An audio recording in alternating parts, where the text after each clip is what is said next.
Last time जो video था उस पर हमने ऐड किया था क्लासिकल प्रोबेबिलिटी ऑफ। सो यहाँ पे हम देखेंगे आज जो हमें रिपीट करेंगे थोड़ा उन डेफिनेशंस को। पहले हमने पढ़ा था probability of an event lies between 0 and 1, और इसका मतलब है जो भी प्रोबेबिलिटी है वो 0 और 1 के बीच में है। वहाँ पे हमने केस भी लिए थे। फिर when P of A is 0, A is known to be impossible event, यानी कि जब 0 आती है कोई प्रोबेबिलिटी तो हम कहते हैं this is an impossible event. फिर हमने ये भी सीखा था when P of A is 1, A is known to be sure event, तब उस टाइम श्योर इवेंट होता है ये, यानी कि यदि आपका ये 1 हो जाए यानी कि टोटल सारी प्रोबेबिलिटी आ जाए, यानी कि आपको श्योर होता है कि ये सारा आ जाएगा, डेट इज़ 1।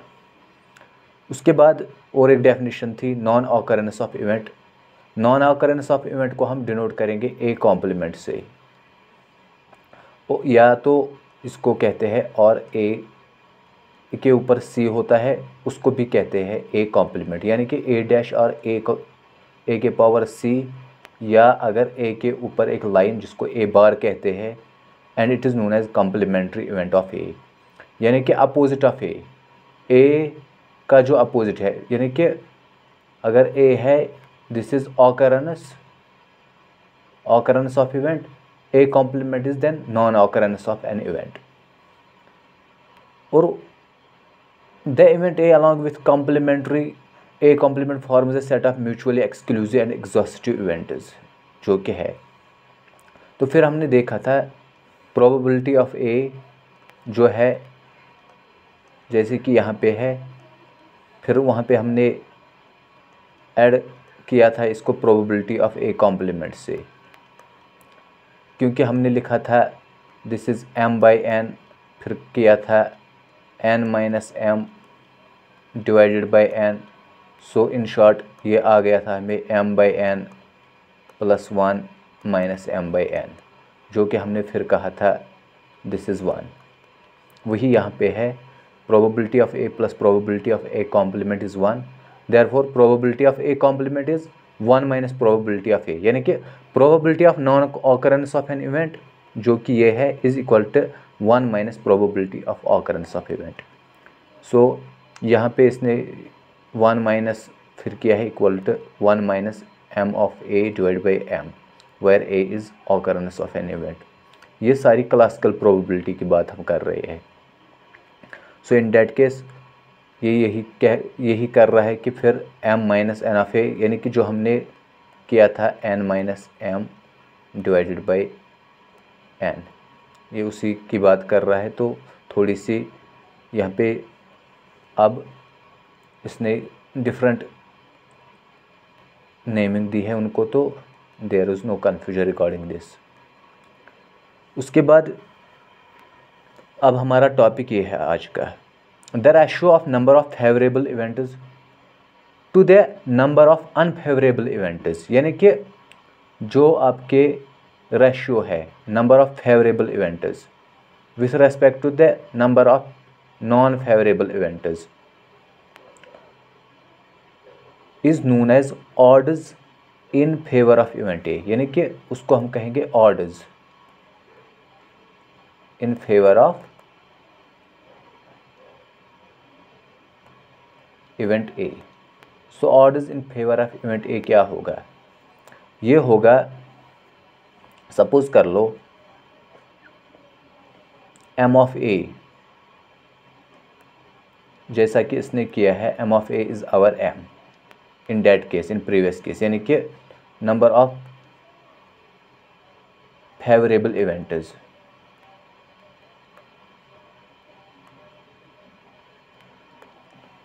फिर इसके बाद वायर यहाँ पे फिर इसने m लिया है जो कि हमारा n था, that is total number of events, total number of events. अगर हम बैक जाए अपनी डेफिनेशन पे तो हमारा m ए है m है n। In that case odd is in favour of A, odds in favour of A, तब होता है हमारा m डिवाइडेड बाई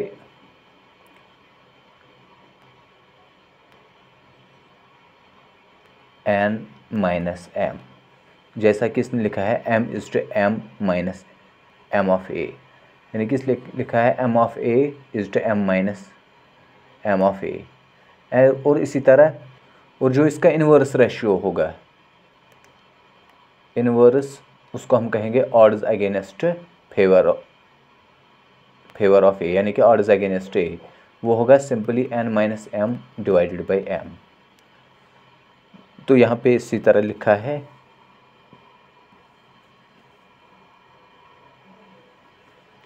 यानी कि number of unfavourable events, number of favourable events to number of unfavourable events, number of favourable events to number of unfavourable events जो भी है उनको हम कहेंगे odds in favour of A. इसी तरह number of unfavourable events to the number of favourable events, उनको हम कहेंगे odds against A. And this is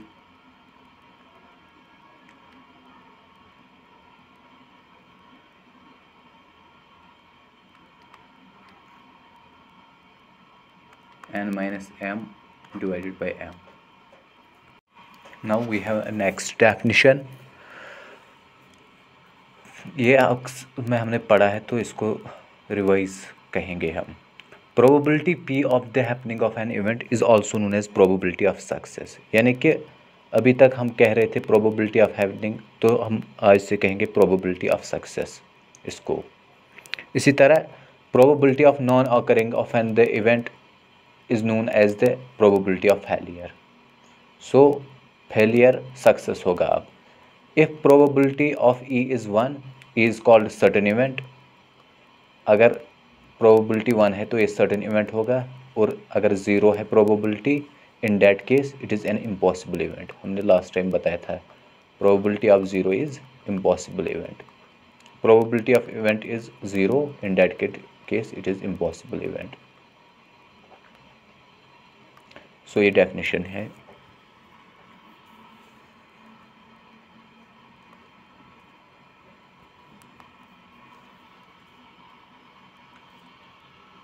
now we begin with the question, a coin is tossed 3 times, what is the probability of getting 2 heads, यानी कि एक coin है उसको हम 3 times toss कर रहे हैं, तो हमें कह रहा है कि प्रोबेबिलिटी ऑफ गेटिंग 2 टाइम्स क्या है। प्रोबेबिलिटी ऑफ गेटिंग 2 हेड्स, यानी कि आपको 2 हेड्स आने चाहिए टॉस में। First we will look at कि कॉइन को जब टॉस करेंगे तो क्या क्या आ सकता है। देखिए, अगर हम कॉइन को टॉस कर सकते हैं, या तो हेड आ सकता है या टेल। अगर हेड आ सकता है फर्स्ट टॉस में, ठीक, तो दूसरे टॉस में हेड के साथ, अब दूसरे टॉस कॉइन को जब दूसरी दफ़ा टॉस कर ले, उसमें 2 कंडीशन है, या तो हेड या टेल आ सकता है, यानी कि या तो आपका हेड या हेड आ गया या हेड टेल। इसी तरह अगर टेल आया था तो आपका ये बन जाएगा टेल और हेड और टेल टेल, यानी कि सीक्वेंस इस तरह चलेगी। उसके बाद तीसरे टॉस पे फिर से हेड या टेल आ सकता है, तो इन डेट केस हमें क्या मिलेगा, कुल मिला के हम कह सकते हैं कि हेड हेड हेड आया था या हेड टेल टेल, क्योंकि पहली बार हमें हेड आया था, दूसरी बार भी हेड, तीसरी बार भी हेड, इस तरह हम ये डिनोट करेंगे एच एच एच। अगर हमें पहली बार हेड आया फर्स्ट टॉस, फिर सेकंड टॉस पे टेल आया, थर्ड टॉस पे टेल आया, तो हम इसको डिनोट करेंगे एच टी टी, वही मैंने यहाँ पे लिखा है।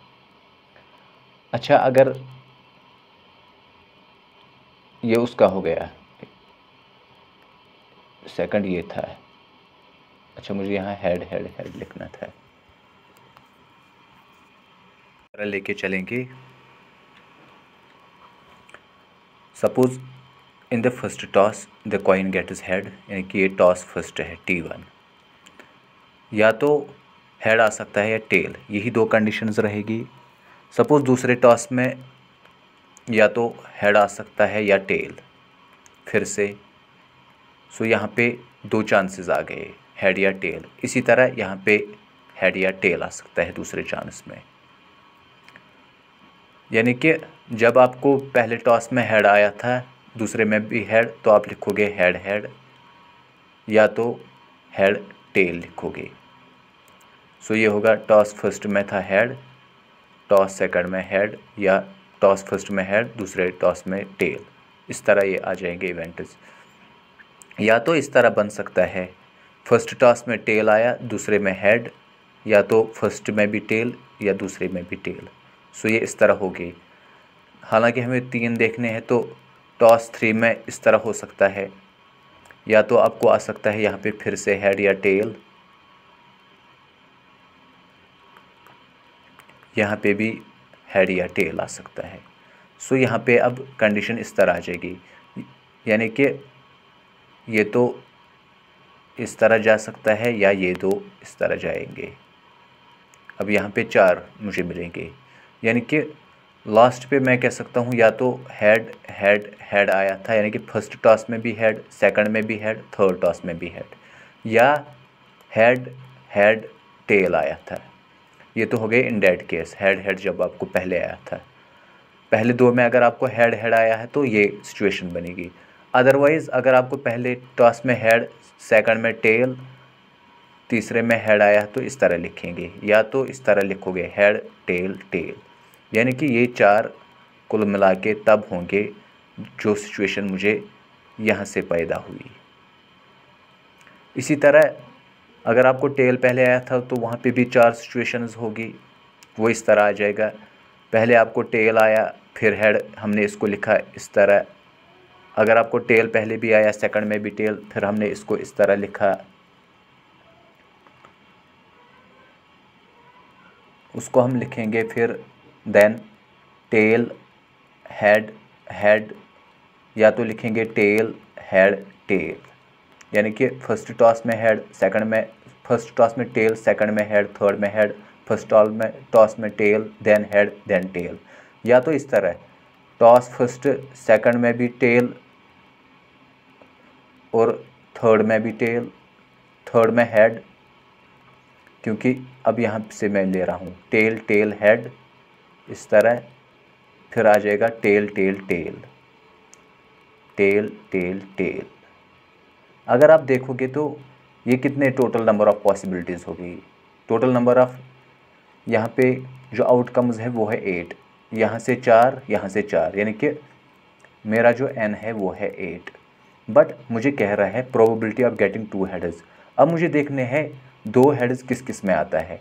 2 हेड्स इसमें आते हैं, इसमें भी आते हैं, इसमें भी आते हैं, बाकी किसी में नहीं। या तो 3 हेड आपको आ रहा है, या 1 हेड आ रहा है, या कोई नहीं। So probability of getting 2 heads को अब हम क्लासिकल डेफिनेशन से लेके चलेंगे। सो इसको मैं लेके चलूँगा इस तरह।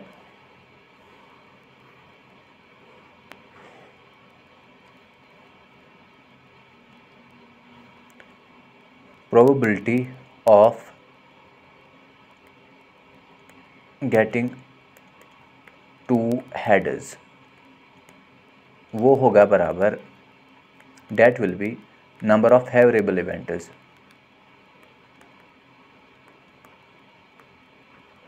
Divided by total number of outcomes.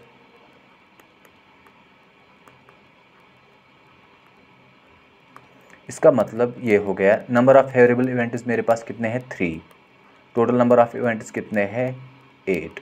सो इसकी प्रोबेबिलिटी होगी 3/8।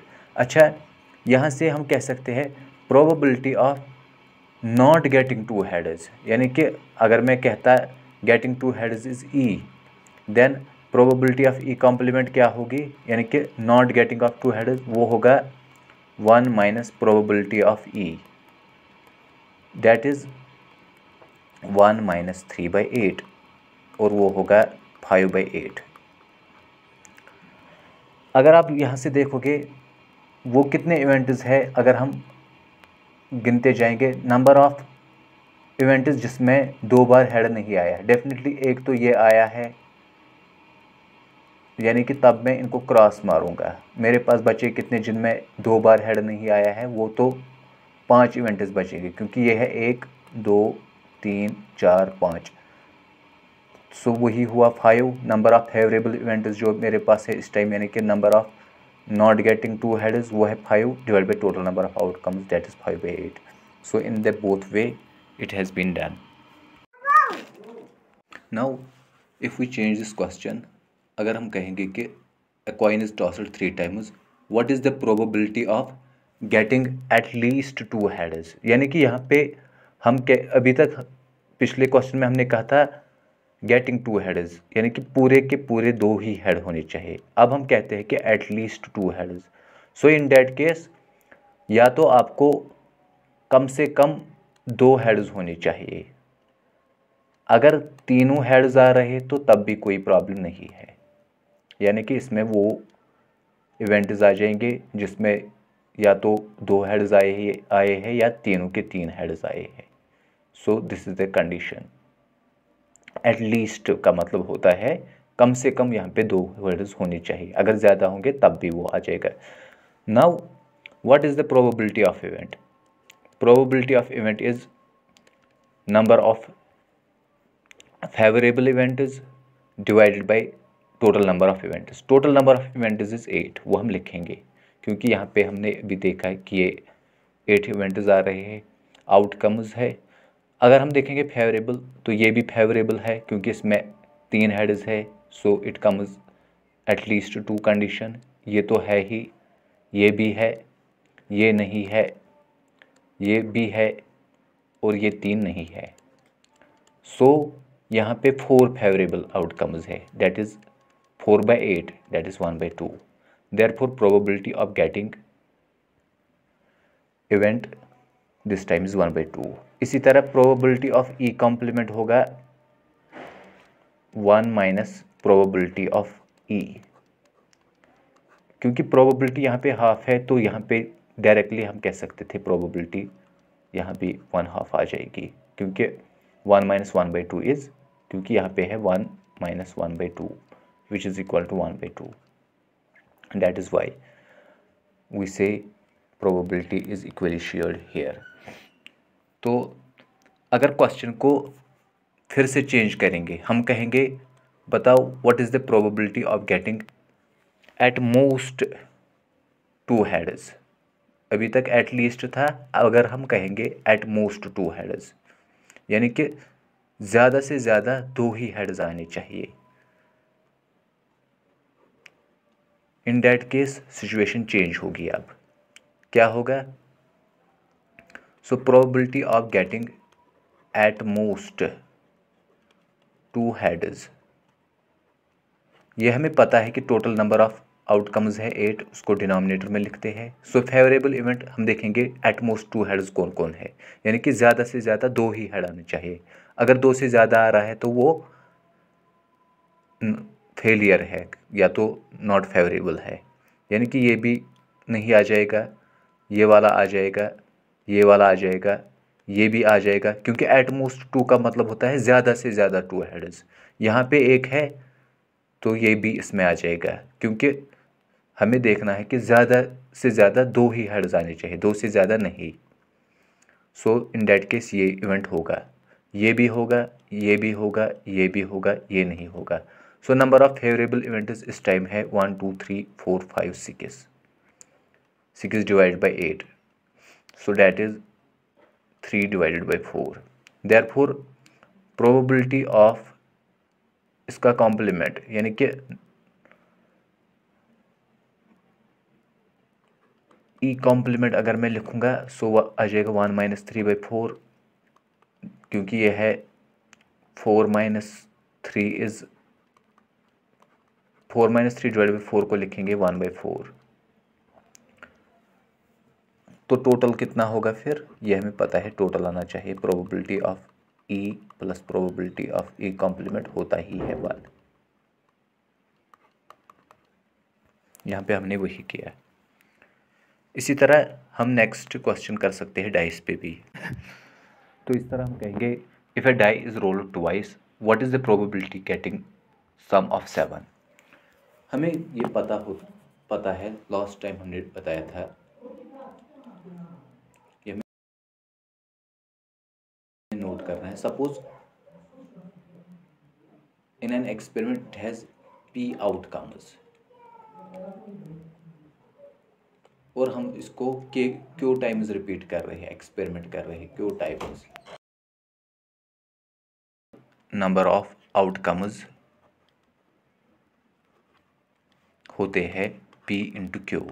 जैसे कि लास्ट टाइम हमारे पास कॉइन के पास अगर हम कहेंगे पहले 2 आउटकम्स थे, हेड और टेल, यानी कि 2 आउटकम्स थे, 3 4 5 आउटकम्स। ये फिर हमने कहा इसको 3 बार टॉस कर लेंगे, इस तरह हमने इसको 3 टाइम्स रिपीट किया है।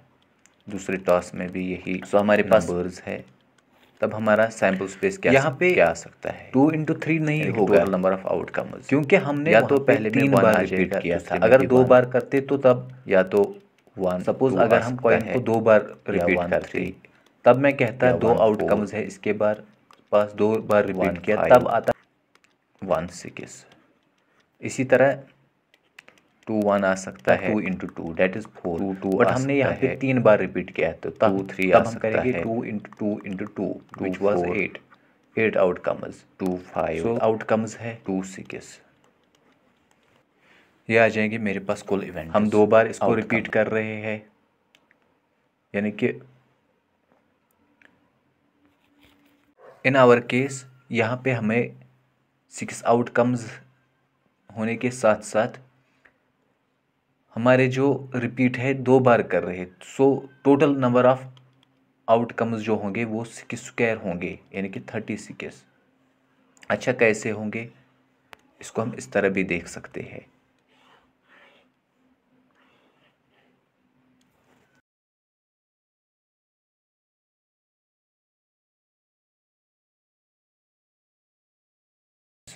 लेकिन मेरा जो क्वेश्चन है वो है प्रोबेबिलिटी ऑफ गेटिंग 7, यानी कि सपोज पहला है ए, यह ऑर्डर पेयर्स में, फिर है प्लस बी, वो होना चाहिए मुझे 7। इनका sum probability of getting total 7, first और सेकंड टॉस में 7। अगर हम देखेंगे वो पॉसिबिलिटी है जब आपका 1 और 6 आ जाए, दूसरे में आ सकता है जब आपका 2 और 5 आ जाए, फिर आ सकता है जब आपका 3 और 4 आ जाए, फिर आ सकता है जब आपका 4 और 3 था, फिर आपका हो सकता है 5 2, फिर आ सकता है 6 1। Therefore probability of getting total of 7, suppose that is E, is total number of favourable events आपके पास है 6 divide by 36, that is 1/6।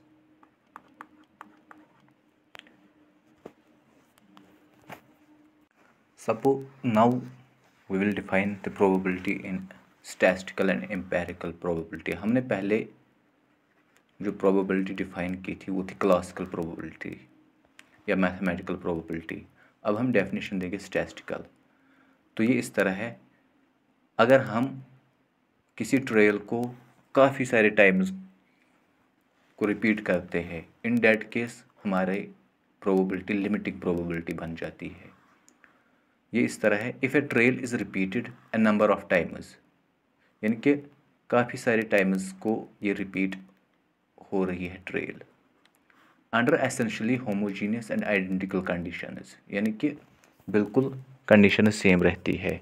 Then limiting value, जो लिमिटिंग वैल्यू होता है of the ratio of number of times the event happens. Suppose कर लो आपको वो event हो रहा था, number of event is happening, इसको मैं यहाँ लिखता हूँ, यानी कि number of times the event is happening. क्या कह रहा है? The number of times the event is happening, यानी कि the ratio of number of times the event happens to the number of trials. Total number of trials जो है, यानी कि टोटल नंबर ऑफ ट्रेल्स, ठीक। As the number of trials becomes indefinitely large, क्योंकि हम बहुत सारी बार नंबर ऑफ टाइम्स कर रहे हैं तो नंबर ऑफ ट्रेल्स लार्ज होगा ही, यानी कि ये काफ़ी सारे टाइम्स को हम कर रहे हैं। Is called the probability of happening the event, इसको हम कहेंगे probability of happening the event is equal to, जैसे हमने क्लासिकल में पढ़ा था number of times the event is happening to the total number of trials, लेकिन यहाँ पे लिमिटिंग का कंसेप्ट आ रहा है, यानी कि limiting value of the ratio. पहले हम लिमिट देते हैं, फिर उसके बाद इसको करते हैं।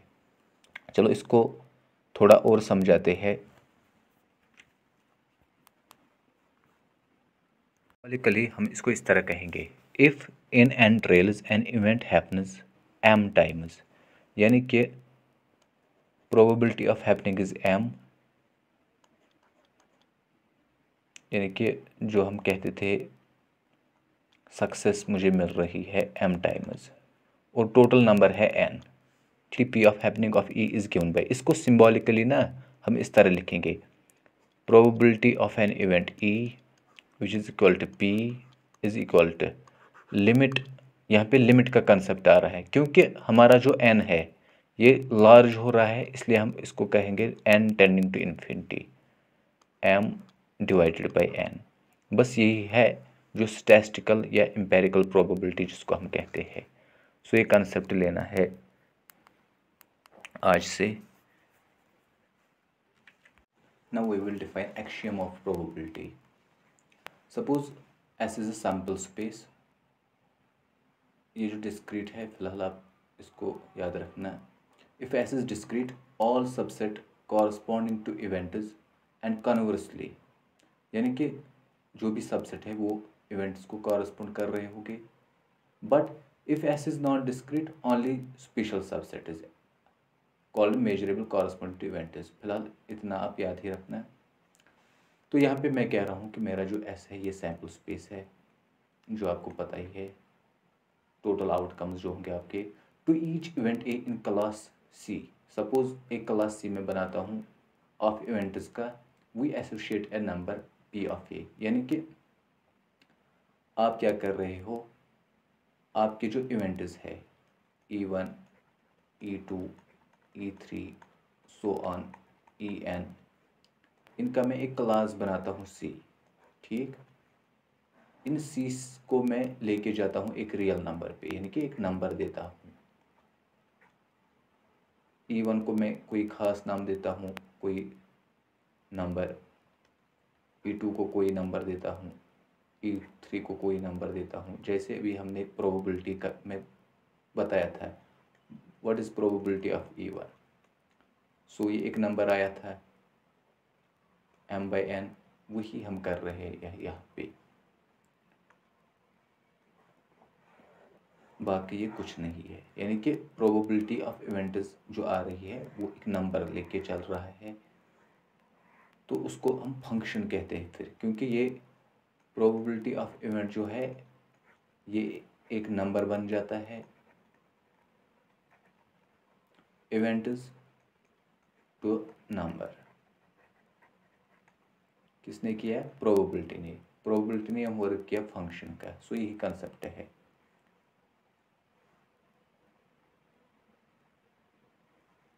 अगर यहाँ पे इवेंट ए है तो इसको जब हम P ऑफ A कहेंगे तो P of A is our number, P of A is a real number where A is an event, A is an event, A event है, P ऑफ A नंबर है।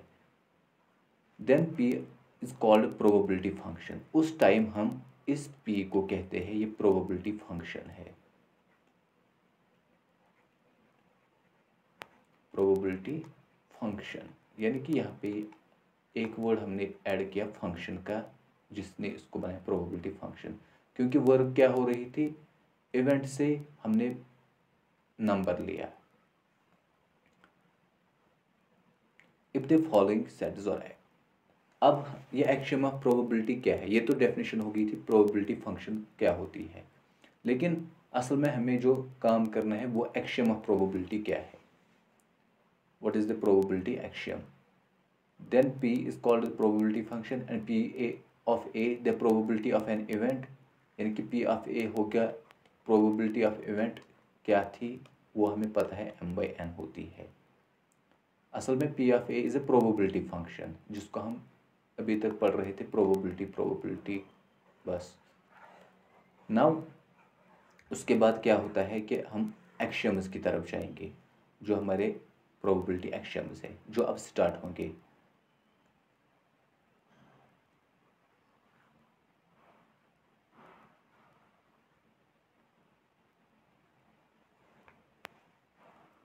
So then P is called probability function and P of A the probability of the event if following axioms are satisfied। पहला axiom क्या होगा, for every event A in class C probability of A जो होती है वो always greater or equal to 0 होती है, यानी कि probability हमेशा greater or equal to 0 होगी, यानी बड़ी होगी 0 से always, और हम जानते हैं probability is always less than or equal to 1। फिलहाल यहाँ पे एक्शियम फर्स्ट प्रोबेबिलिटी हमेशा पॉजिटिव होगी। Number second, for a sure a certain event S in class C, class C क्या है, set of events E1 E2 so on En dash dash. Probability of sure event